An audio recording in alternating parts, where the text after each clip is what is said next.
창세기 83번째 시간으로 가둘 수 없는 사람이라는 제목으로 하나님 말씀 나누겠습니다.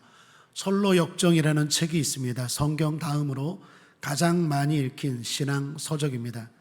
신앙생활의 단계와 여정을 비유적으로 그린 우화입니다. 존 버년이라는 목회자가 1678년에 발표한 책이죠. 그런데 놀랍게도 이 책을 감옥에서 집필했습니다. 당시 나라에서 예배와 설교를 금지했습니다.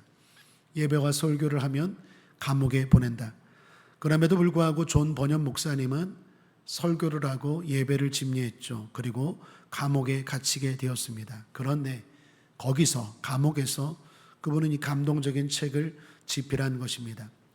이런 사람을 가리켜 가둘 수 없는 사람이라고 부를 수 있겠습니다. 감옥도 그 무엇도 이 사람의 열정, 이 사람의 주님을 향한 사랑, 믿음을 가둘 수 없고 막을 수 없는 거죠. 성경에도 보면 에레미야가 그렇습니다. 감옥에 갇혔음에도 에레미야는 하나님의 말씀을 전하고 믿음으로 사는 것을 포기하지 않죠. 다니엘은 또 어떻습니까? 다니엘은 사자굴에 들어가는 상황에서도 신앙이 흔들리지 않죠. 하나님을 향한 믿음, 하나님을 향한 신뢰가 흔들리지 않고 꺾이지 않습니다. 사도 바울도 그렇죠. 아마도 제 생각에 존 버년은 사도 바울을 모델로 삼지 않았나 생각합니다. 바울도 감옥에 갇혔죠. 그러나 거기서도 바울은 찬송과 기도를 놓치지 않습니다. 오히려 더 크게 찬송하고 더 크게 기도하여서 기적을 경험하죠. 그리고 감옥의 간수를 구원하지 않습니까? 또한 바울도 감옥에서 성경을 집필했죠. 옥중서신이라고 불리우는 네 권입니다. 에빌골빌, 에베소서, 빌립보서, 골로새서, 빌레몬서. 이 성경 네 권은 감옥에서 바울이 쓴 성경입니다. 그런 바울은 사람들에게 이렇게 말합니다. 빌립보서 1장 12절입니다. 함께 한번 읽어볼까요? 시작. 그러나 내가 당한 일이 도리어 복음 전파에 진전이 된 줄을 너희가 알기를 원하노라. 여기서 바울이 당한 일이 무엇입니까? 감옥에 들어간 일입니다. 고통당한 일입니다. 사람들이 흔히 말하기를 좋지 않은 일, 불행한 일이라고 말하는 일입니다. 그런데 오히려 그것이 더 좋은 일이 되었다라는 거죠. 이유가 무엇입니까? 바울이 감옥에 들어갔을 때 낙심하지 않았기 때문입니다. 그의 마음은, 그의 신앙은 막혀 있지 않고 갇혀 있지 않았기 때문입니다. 이런 사람을 가리켜 가둘 수 없는 사람이라고 말합니다. 사랑하는 여러분, 우리가 본받아야 할 사람이 이런 믿음의 사람인 줄 믿습니다. 때로는 어려운 일 당하고, 때로는 질병을 경험하고, 때로는 사고를 당하고, 때로는 고통 가운데 감옥에 가는 설령 일이 있을지라도 주님을 향한 믿음, 주님을 향한 사랑, 주님을 향한 우리의 마음이 꺾이지 않게 되기를 주님의 이름으로 축복합니다. 오늘 우리가 살펴볼 요셉도 그렇습니다. 요셉은 지금 감옥에 있습니다. 그럼에도 그는 저저 갇혀 있는 사람 같지가 않습니다. 자, 이 내용을 두 가지로 나누어 살펴보겠습니다. 첫째는 계시의 사람입니다. 오늘 본문에 감옥 속에 술 맡은 관원장이 나오죠. 떡 맡은 관원장도 나오죠. 둘 다 고위 관료였습니다. 그런데 둘 다 이상한 꿈을 꾸었고 그것이 마음에 걸려서 고민했습니다. 그러다가 요셉과 이야기를 나누게 되죠. 요셉은 하나님의 지혜로 그 꿈을 해석해 줍니다. 떡 맡은 관원장은 안타깝게도 며칠 있다가 어려움을 당하게 될 것입니다. 그러나 술 맡은 관원장 당신은 사흘 안에 복직을 할 것입니다. 실제로 바로 왕은 자기의 생일이나 아니면 왕의 즉위식이나 그런 기념일날 죄수들을 풀어주는 그런 사면이 있었어요. 지금 우리나라도 8.15 광복절이라고 해서 대통령이 죄수들을 사면해 주죠. 그런 것처럼 당시 바로 왕도 그러한 사면을 해줍니다. 그런데 바로의 탄일, 즉 생일이 되어서 실제로 요셉이 말한 대로 술 맡은 관원장은 감옥에서 나가게 되고 다시 술 맡은 관원장이라는 그 직책을 복직하게 됩니다. 요셉의 해석은 정확했습니다. 여러분, 요셉은 어떻게 이렇게 맞출 수 있었을까요? 하나님의 계시에 민감했기 때문입니다. 여러분, 계시가 뭡니까? 하나님께서 자신의 뜻을 사람들에게 드러내는 것, 보여주는 것, 그게 바로 계시입니다. 이런 계시는 두 가지가 있습니다. 한번 따라할까요? 일반 계시, 특별 계시. 일반 계시는 보통 꿈이나 환상, 아니면 역사 또는 자연 또는 양심 또는 학문, 그 외에 모든 것들, 하나님이 창조하신 모든 것들을 통해서 알려주시는 것, 알게 하시는 것이 일반 계시입니다. 그러면 특별 계시는 뭘까요? 바로 우리가 가지고 있는 성경입니다. 예수 그리스도를 통해서 주신 하나님의 뜻, 가장 정확한 뜻, 하나님의 말씀인 성경이 특별 계시입니다. 요셉 시대에는 성경이 있었습니까? 없었습니까? 없어요. 요셉이 살던 시대에는 성경이 없죠. 그러니까 그때에는 하나님의 뜻을 어떻게 알 수 있습니까? 주로 꿈이나 환상을 통해서 알 수 있는 거예요. 오늘날 우리는 하나님의 뜻을 알 수 있는 가장 정확하고 중요한 방법이 뭡니까? 성경입니다. 그러므로 성경을 읽으셔야 되고, 성경을 배우셔야 되고, 성경을 소중하게 다루어야 합니다. 물론 오늘날도 하나님은 일반 계시로 우리에게 말씀하십니다. 꿈으로도 말씀하시고, 환상으로도 말씀하시고, 사건으로도 말씀하시고, 여러 가지 일들로도 하나님은 우리에게 말씀하십니다. 최근에 저도 경험했어요. 꿈에 하나님이 질병을 어떻게 치료하시겠다라고 말씀을 주셨어요. 제가 아멘 했습니다. 또 저기 엘리베이터를 탔는데 포스터가 이렇게 붙어 있어요. 그 인천 중구청에서 주최하는 어떤 유명한 TV에도 나오는 상담사를 초청해서 뭐 강연회를 한다고, 사람들 와서 들으라고 그런 강연회를 하는데, 거기 문구가 제 마음에 딱 와닿았어요. 환대. 자신을 환대. 그 환대라는 말, 우리 흔히 잘 하는 말 아니거든요. 근데 성경에 환대라는 말이 나오죠. 그 말이 마음에 부딪히면서 하나님이 저에게 이렇게 말씀하시는 것 같아요. 자신을 환대하고 사람들을 환대하라. 그렇게 생각지도 않은 곳에서, 생각지도 않은 것들을 통해서, 때로는 꿈을 통해서, 때로는 우리가 보는 포스터를 하나를 통해서도 하나님은 저와 여러분에게 말씀하는 줄 믿습니다. 하나님의 뜻을 가르쳐 주시고 보여주시는 줄 믿습니다. 그러나 앞서 말씀드린 것처럼 우리에게는 그 무엇보다도 중요한 성경이 있습니다. 그러므로 꿈이나 환상을 통해서 또는 자연을 통해서 듣는 것보다 성경을 통해서 하나님의 뜻을 듣고 아는 것이 가장 중요하고 가장 정확한 줄 믿습니다. 성경을 가지고도 하나님의 뜻을 모른다는 것은 본인의 잘못입니다. 두 가지의 잘못이겠죠. 하나는 무지이거나 하나는 게으름입니다. 무지하면 성경을 가지고도 하나님의 뜻을 잘 모르겠죠. 제가 늘 이야기하지만 하나님은 레마와 로고스라 그랬죠. 기록된 말씀이지만 때로 설교를 들을 때 나에게 딱 부딪히는 말씀이 있다 그랬죠. 하나님은 성경을 읽을 때, 설교를 들을 때, 이렇게 성경을 나눌 때 하나님은 이 성경을 통해서 하나님의 뜻을 저와 여러분에게 가르쳐 주시는 줄 믿습니다. 그러므로 제가 여러분이 성경에 대해서 무지하지 말고 관심을 가지고 배워야 되고, 또 관찰해야 되고, 때로는 공부해야 되고 들어야 됩니다. 또 하나는 게으름입니다. 성경을 읽지 않으면, 게으르면 하나님의 뜻을 알 수 없겠죠. 그러므로 영적으로 깨어 있어서 성령 충만함으로 성경을 날마다 읽을 때 하나님이 나를 향한 뜻, 내가 지금 무엇을 해야 되는지, 내 앞길을 위해서, 내 앞날을 위해서 내가 지금 어떤 선택을 해야 되는지 하나님이 가르쳐 주실 줄 믿습니다. 옛날에 어떤 사람이 라디오를 샀대요. 설렘 가득해서 흥분해서 라디오를 샀어요. 야, 이제 라디오를 샀으니 많은 소리를 들을 수 있겠다. 그런데 라디오를 틀었더니 소리가 안 나오고 지지직거리는 소리만 나와요. 이게 뭐야? 잘못 산 건가? 고장 난 건가? 그러다가 설명서를 보니까, 매뉴얼을 보니까 주파수를 맞추라는 거예요. 주파수를 딱 맞췄더니 소리가 어떻게 해요? 또렷하게 나오죠. 여러분, 우리도 마찬가지입니다.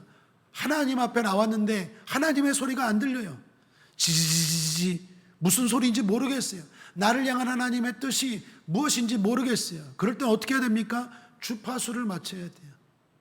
내 삶의 주파수를 날마다 하나님께 맞출 때, 성령으로 충만하고 날마다 주님을 가까이 하고 주님께 내 주파수의 삶을 맞출 때 하나님의 뜻이 명확하게 들릴 줄 믿습니다. 하나님에 대한 관심도 없고 하나님에 대해서 관찰하지도 않고 집중하지도 않으면서 하나님의 뜻을 알고자 한다는 건 마치 주파수를 맞추지도 않고 라디오를 듣겠다는 것과 똑같아요. 그러면 안 들려요. 지지지라는 소리밖에 안 들리는 것처럼 들리지 않는다라는 것입니다. 그러므로 저와 여러분, 성경을 사랑합시다. 성령 충만함으로 날마다 성경을 읽고 먹고 묵상하는 저와 여러분 되시기를 주님의 이름으로 축복합니다. 그런 요셉이었기 때문에 하나님의 계시에 대해서 확실하게 그리고 정확하게 분별할 수 있었다라는 것입니다. 그것도 감옥에서. 이런 사람은 가둘 수 없는 사람이고 막을 수 없는 사람이겠죠. 둘째는 희망의 사람입니다. 한번 따라하겠습니다. 주님, 내가 희망의 사람이 되게 하옵소서. 요셉은 감옥에서도 남의 아픔을 읽을 수 있었습니다. 그리고 그 꿈을 해석해 줍니다. 여러분, 놀랍지 않습니까? 많은 사람은 감옥에 갇히거나 자신이 어려운 일을 당하면 남에게 관심을 둘 여유가 없어요. 내가 지금 힘든데, 내가 질병으로 고통당하고 내가 지금 감옥에 있는데 다른 사람의 아픔이나 다른 사람의 슬픔이나 다른 사람의 근심은 눈에 안 들어오겠죠. 내가 지금 힘든데 누굴 돌아보겠습니까? 그런데 요셉은 그렇지 않았다라는 거예요. 사랑하는 여러분, 우리가 배워야 될 모습인 줄 믿습니다. 요셉은 감옥에 있어요. 그럼에도 불구하고 남의 근심, 남의 고민, 남의 꿈에 대해서 관심을 갖고 들어주고 해석해 주더라는 것입니다. 이 얼마나 사랑의 사람입니까? 계시의 능력도 있었지만 그 계시를 사랑으로 베푸는 능력도 있어요. 이건 요셉에게 더 놀라운 능력이죠. 가장 중요한 건 믿음, 소망, 사랑 중에서 가장 중요한 능력은 사랑 아니겠습니까? 빌립보서 2장 4절에 이렇게 말합니다. 각각 자기 일을 돌아볼 뿐더러 또한 각각 다른 사람들의 일을 돌아보아 나의 기쁨을 충만하게 하라. 바로 요셉에 대한 이야기겠죠. 요셉은 그렇게 다른 사람들의 근심과 아픔에 관심이 많았어요. 자기도 힘든데. 그래서 하나님이 주신 계시의 능력을 가지고 술 맡던 관원장의 꿈을 해석해주고 그 꿈대로 정확하게 술 맡은 관원장은 복직을 하죠. 바로의 생일잔치에 술 맡은 관원장과 떡 맡은 관원장이 불려 나와서 결국 술 맡은 관원장은 복직을 하고 요셉 말대로 떡 맡은 관원장은 안타깝게도 죽음을 당하게 됩니다. 술 맡은 관원장이 복직을 했어요. 기쁜 일이죠. 또 요셉 덕분이기도 합니다. 여러분, 감옥에 있던 요셉이 이 소식을 들었을 거예요. 기분이 어땠을까요? 좋았겠죠. 그리고 아마 이렇게 생각했을 것입니다. 이제 곧 나도 감옥에서 나가겠다. 왜요? 술 맡은 관원장에게 부탁했잖아요. 나는 지금 여기 감옥에 들어올 일을 하지 않았습니다. 억울하게 들어왔는데 당신 내 꿈대로, 당신 꿈 내가 해석해 줄 테니까 내가 해석해 준 대로 바로에게 가서 술 맡은 관원장 복직을 하거든 왕에게 이야기해서 나 좀 꺼내주세요. 그런데 실제로 술 맡은 관원장이 복직을 했으니까 요셉 입장에서는 나름대로 기대했을 거 아니겠습니까?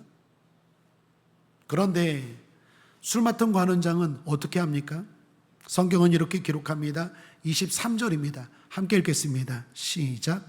술 맡은 관원장이 요셉을 기억하지 못하고 그를 잊었더라. 잊어버렸어요.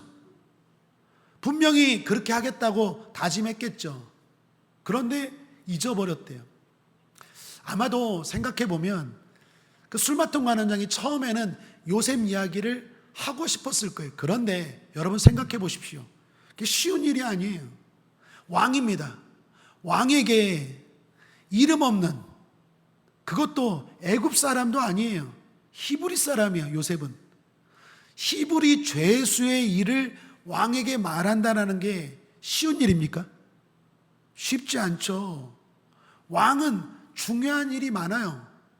중요한 사람들을 많이 만나야 돼요. 그런데 우리나라 종도 아니고 이방 나라 종, 그 일을 작은 일이라고 생각했기 때문에 바로에게 말한다는 것 만만치 않습니다. 쉽지 않았을 거예요. 그래서 처음에는 말하려고 했다가 기회를 보다가 에이, 왕에게 괜히 그런 말 꺼냈다가 혼날 것 같고 두려워서 그냥 잊어버렸을 거예요. 그렇게 시간이 흘러가서 2년이나 지나갔대요. 자, 중요한 건 요셉입니다. 감옥에 있는 요셉은 어땠을까요? 술 맡은 관원장이 복직을 했다는 소리를 듣고 처음에 기대했을 거예요. 하루가 지나고 이틀이 지나고 3일이 지나고 이제 나도 감옥에서 나갈 거야. 분명히 술 맡은 관원장이 나 바로왕에게 얘기해 줄 거야. 그런 기대감이 있었지 않았겠습니까? 그런데 한 달이 가도 아무런 소식이 없어요. 자, 이쯤 되면 어떤 반응이 찾아옵니까? 낙심입니다. 절망입니다. 선한 일 했어요. 사랑을 베풀었습니다. 그런데 돌아온 건 배신이었어요. 사실 요셉은요, 우리가 보았던 것처럼 그 전에도 실망할 일들이 너무나 많습니다. 절망할 일이 너무나 많아요. 형들에게 팔린 것도 그렇고, 그것도 상처되는 일이고 억울하고 답답한 일이고, 보디발의 가정에서 누명을 쓴 것도 그렇고, 감옥에 온 것도 그렇고, 낙심하고 절망할 일이 너무나 많아요. 더욱이 술 맡은 관원장이 잊어버렸어요. 분명히 어떤 희망도 없는, 완전히 절망할 수밖에 없는 상황입니다. 그러나 여기서 요셉의 위대함이 나타납니다. 요셉은 낙심하거나 누구를 원망하거나 그러면서 세월을 허송세월하지 않습니다. 또는 무기력하게 보내지 않아요. 그는 감옥에서 여전히 활기찹니다. 여전히 수많은 사람들을 만나고 애굽 사회를 배워요. 동시에 필요한 지식을 쌓습니다. 그리고 그런 시간은 훗날 총리로 준비되는 훈련의 장이 되었어요. 여러분, 요셉이 그렇게 될 걸 알고 준비했을까요? 내가 애굽의 총리가 앞으로 될 거니까 열심히 준비해야지, 그렇게 준비했을까요? 아마 저는 그렇지는 않았을 것 같아요. 내일 일에 대해서 정확히는 알 수 없어요. 하나님이 저와 여러분을 분명히 높여주실 줄 믿습니다. 분명히 축복하실 줄 믿습니다. 그러나 그 꿈이, 그 영광스러운 꿈이 어느 정도인지는 가늠할 수 없어요. 요셉에게도 하나님이 꿈을 보여주셨지만 정확하게 내가 너로 하여금 애굽의 총리가 되게 하겠다라고 말한 적은 없어요. 아브라함에게도 갈 바를 알지 못하고 아브라함이 따라 나왔다 그래, 본토 친척 아비집을 떠났다고 말합니다. 하나님은 뭐 어떤 명확하게 보여주지 않고 꿈을 보여주세요. 영광스러운 꿈이에요. 그러니 요셉도 분명히 내가 하나님 앞에 쓰임받고 복받을 걸 알았지만 정확하게 애굽의 총리가 될 거라고는 아마 상상도 못했을 거예요. 자기 나라 총리도 아니고 애굽의 총리입니다.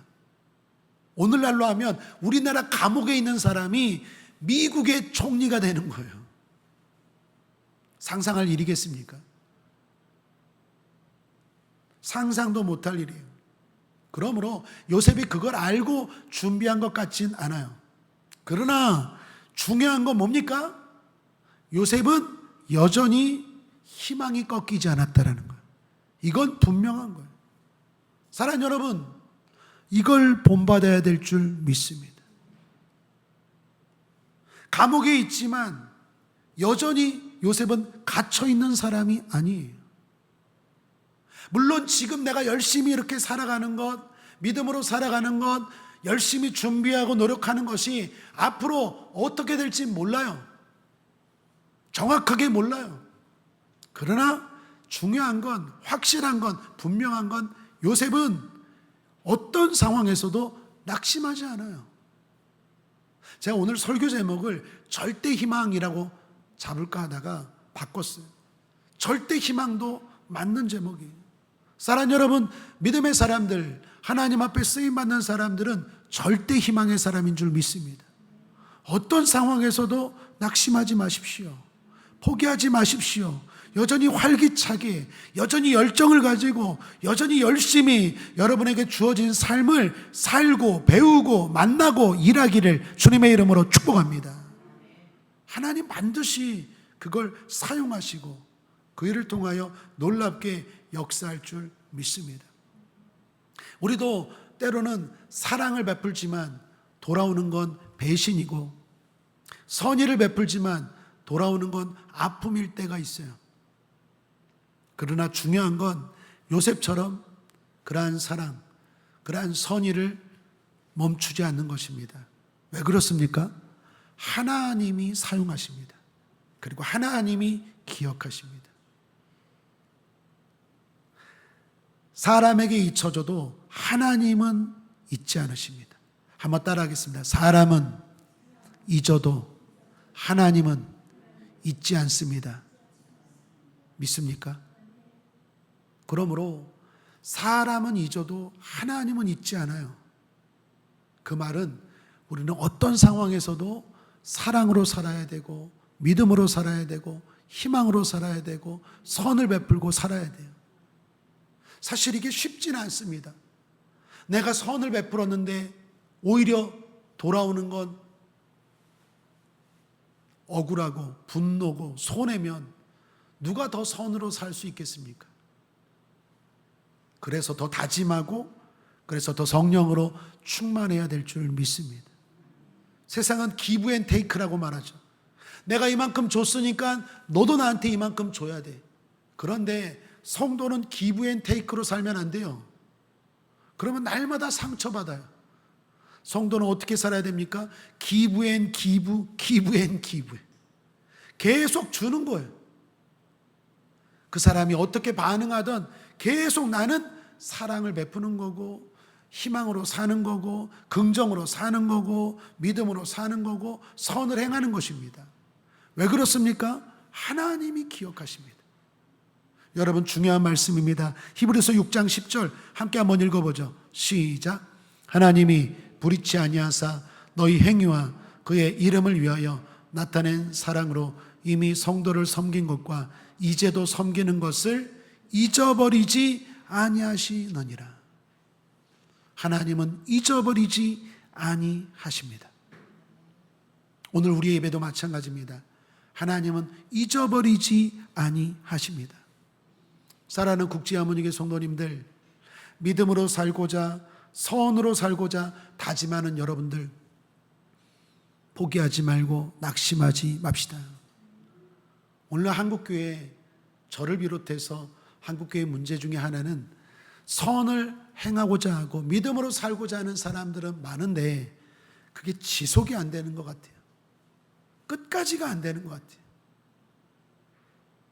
조금만 어려운 일 당하고 조금만 힘든 일 당하면 금방 낙심하고 금방 절망하는 것 같아요. 요셉을 통해서 또 다짐하고 또 다짐합시다. 요셉은 계속 낙심할 일이 다가오지만 여전히 활기차고 여전히 열정과 사랑이 넘치고 여전히 믿음으로 살아가는 모습, 저와 여러분이 본받아야 될 모습인 줄 믿습니다. 말씀을 정리합니다. 요셉은 가두어져 있습니다. 감옥입니다. 그것도 억울하게 오랫동안 가두어져 있습니다. 그러나 그는 가둘 수 없는 사람입니다. 몸은 가둘 수 있지만 그의 마음, 그의 믿음은 가둘 수 없는 사람입니다. 그런 요셉은 결국 나오게 됩니다. 나와서도 하나님께 영광을 돌리며 삽니다. 갇혀 있을 때나 나와서나 변함이 없습니다. 이런 사람, 마귀도 어찌할 수 없는 사람입니다. 사탄도 무너뜨릴 수 없는 사람입니다. 갇혀 있어도 갇히지 않고 막혀 있어도 막히지 않는 절대 희망의 사람, 절대 긍정의 사람, 절대 사랑의 사람 되시기를 주님의 이름으로 축복합니다. 기도하겠습니다. 주님 감사합니다. 오늘도 우리를 사랑하시고 축복하셔서 주의 전에 불러주시고 예배하게 하시니 감사합니다. 기도하게 하시니 감사합니다. 요셉처럼 때로는 감옥까지 갔고 여러 가지 상황으로 갇혀있는 상황일지라도 낙심하고 절망하지 않고 여전히 믿음으로 살아가는 꺾이지 않는 아버지 하나님, 막히지 않는 우리가 될 수 있도록 성령님 도와주시옵소서. 감사드리며 예수님의 이름으로 축복하고 기도했습니다.